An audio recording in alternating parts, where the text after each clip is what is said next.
De quoi je me mêle sur rmc.fr et 01net TV. François Sorel.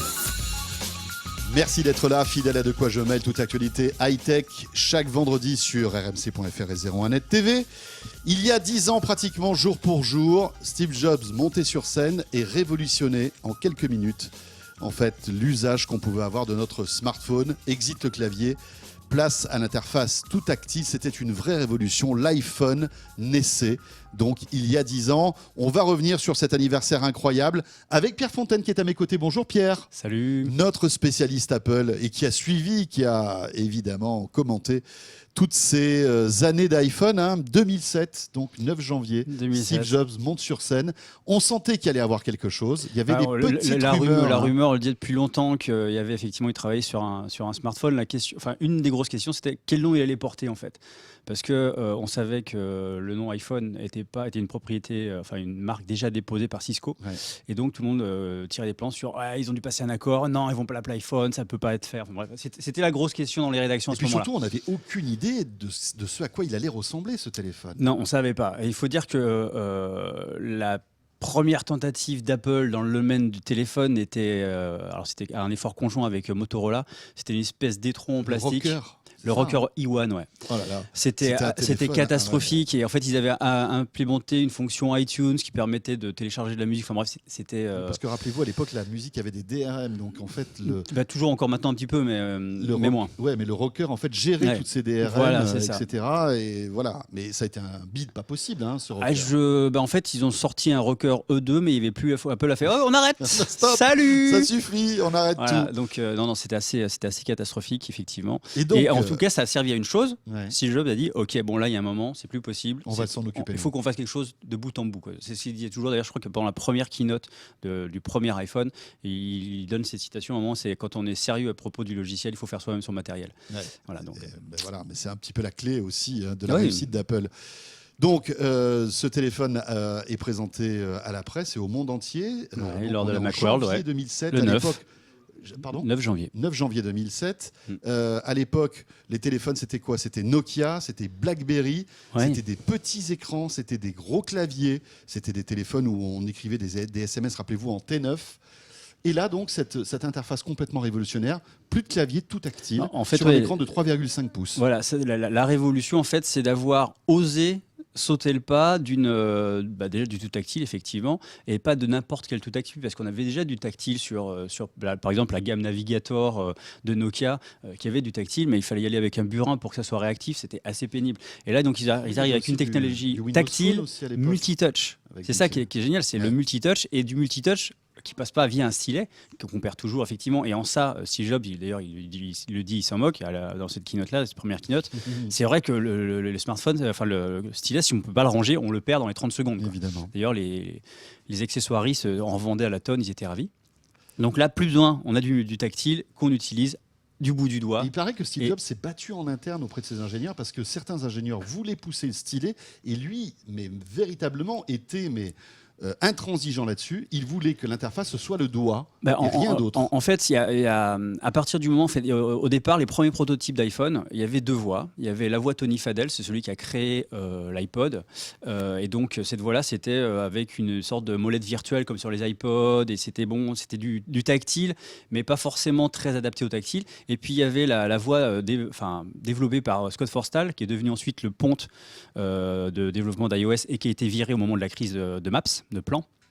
Donc voilà, et celle-là, c'était des grosses icônes, des gros boutons, etc. Et quand on met des grosses icônes, des gros boutons, logiquement, l'utilisation se fait au bout du doigt.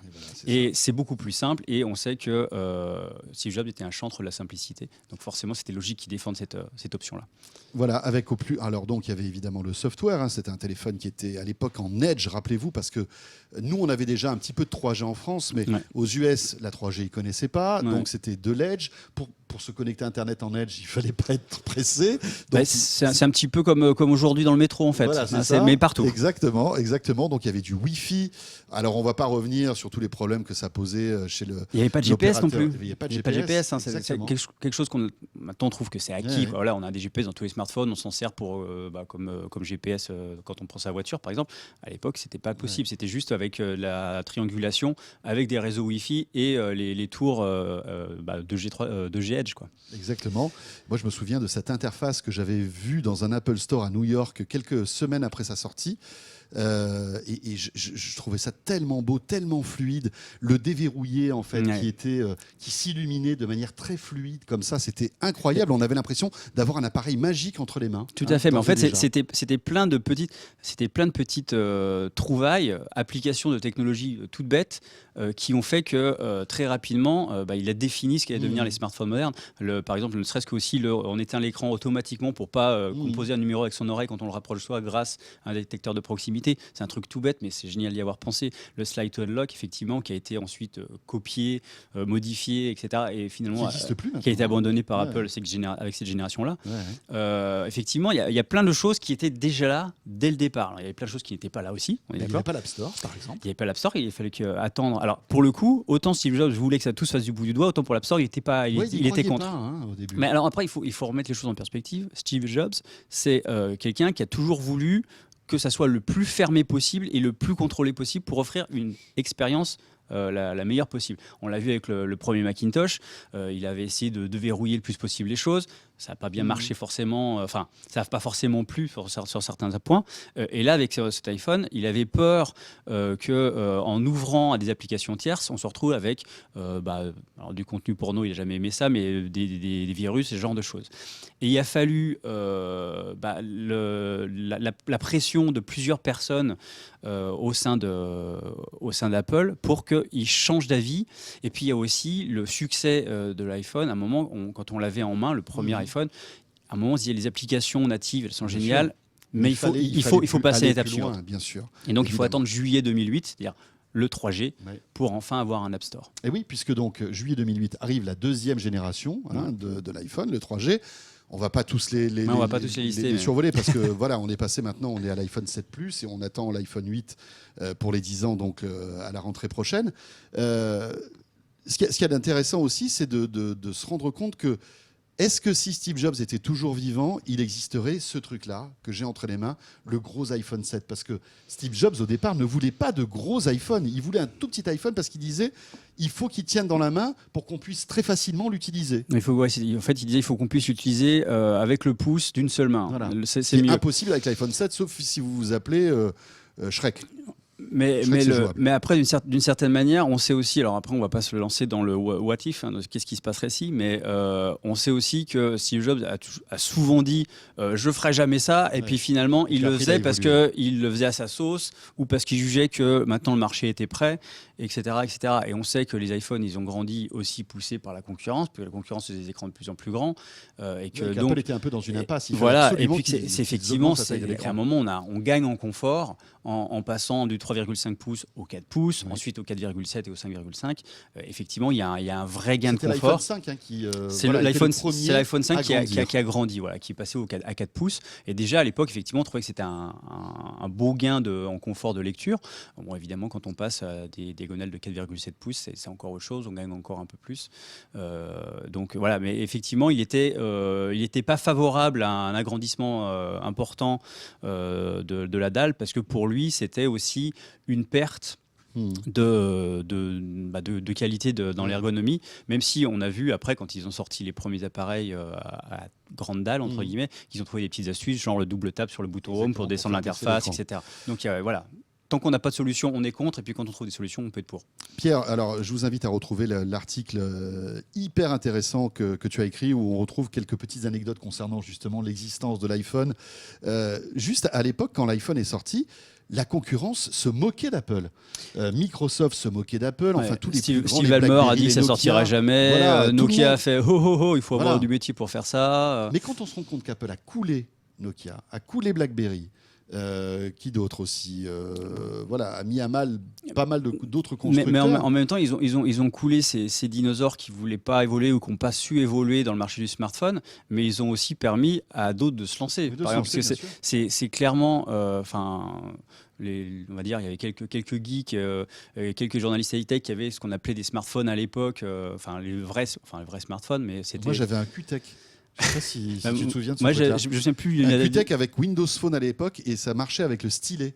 Oui, c'était un bonheur. Et en Edge, c'était un régal. Et en fait, ils ont ouvert la porte du smartphone au grand public parce que c'était enfin quelque chose d'utilisable et d'intéressant. Ouais. Ne serait-ce que parce qu'on avait le vrai web sur un appareil mobile. Là maintenant, on fait oui, le web, normal quoi.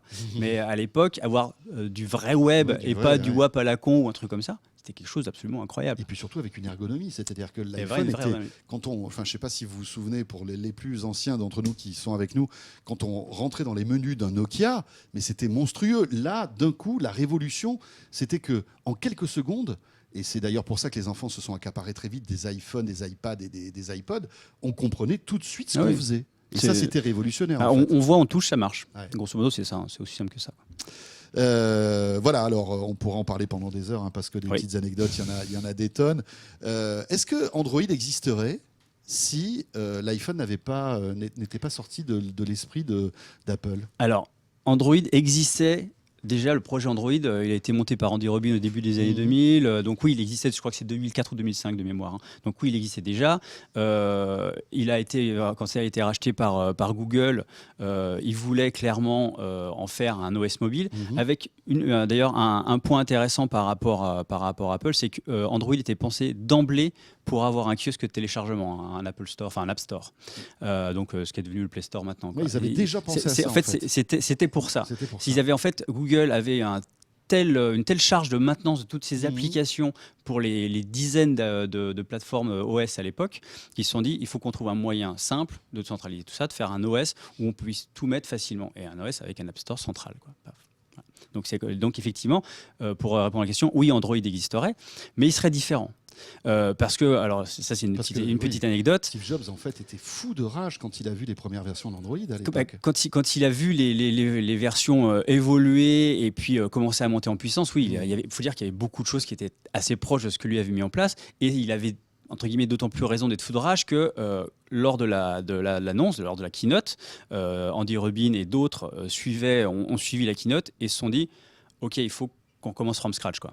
Ouais. Ils avaient deux projets. Ils étaient en plus au conseil d'administration d'Apple à l'époque, les dirigeants de Google. Oui, mais il y avait. C'est ça qui c'était fou. C'est-à-dire que. Mais c'est normal, c'était aussi un partenaire. C'est un partenaire qui était très proche. Enfin, Google a quand même accepté de sortir une application spécifique, installée nativement sur iPhone OS à l'époque, et aussi de basculer toute une partie de sa production, enfin de son catalogue de vidéos, pour que ça soit pas du Flash, parce que Steve Jobs n'en voulait pas. Oui, donc c'était clairement, c'était un partenaire, c'était vraiment un partenaire très proche. Donc c'est normal qu'il travaillait main dans la main. Et donc Andy Rubin, quand il a vu cette annonce, il a dit bon, on a un premier projet de smartphone avec un tout petit écran et un clavier tactile. Bye bye. Ok, c'est plus la peine. Il faut qu'on saute le pas. En fait, ils n'avaient pas eu conscience de la possibilité, peut-être, ou de la nécessité de sauter le pas et de casser ce qui existait jusqu'à présent. Pierre, voilà, l'iPhone fête ses 10 ans. On attend avec beaucoup d'impatience l'iPhone 8, qui sera un téléphone assez symbolique. Au-delà du fait que ce sera le 8e, il célébrera en quelque sorte les 10 ans de l'iPhone. Est-ce qu'on peut s'attendre à quelque chose d'assez waouh de la part d'Apple ? En tout cas, oui. Enfin, ils ont clairement intérêt à refixer la barre. Non, on peut pas se contenter d'une itération. Alors. Pour l'instant, on peut se fier qu'à des rumeurs et à des prédictions d'analystes qui ont des informations internes ou via les chaînes de production.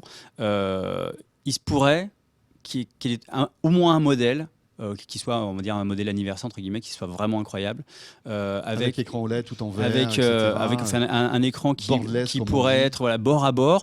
Et non seulement bord à bord sur les côtés, mais bord à bord en hauteur, avec la caméra, le haut-parleur, les capteurs planqués derrière la dalle, parce qu'ils ont breveté très récemment ça a été publié très récemment, une technologie avec des micro-perforations dans l'écran qui permet en fait aussi bien aux antennes qu'aux capteurs photographiques, qu'aux capteurs de proximité, etc., de fonctionner malgré la présence de l'écran. Incroyable. Et donc en fait tout pourrait être caché derrière cet écran. Alors est-ce que ça va être appliqué ?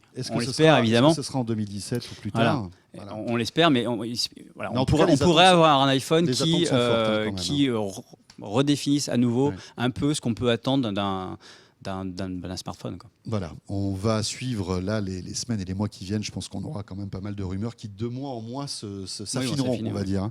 Merci Pierre. Mais de rien. Voilà, si vous voulez en savoir plus, 01net.com avec pas mal d'articles sur les 10 ans de cet iPhone. Vous restez avec nous, la suite de quoi je me mêle dans un instant, ce sera avec Victor Jakimovic. À tout de suite. De quoi je me mêle sur rmc.fr et 01net TV.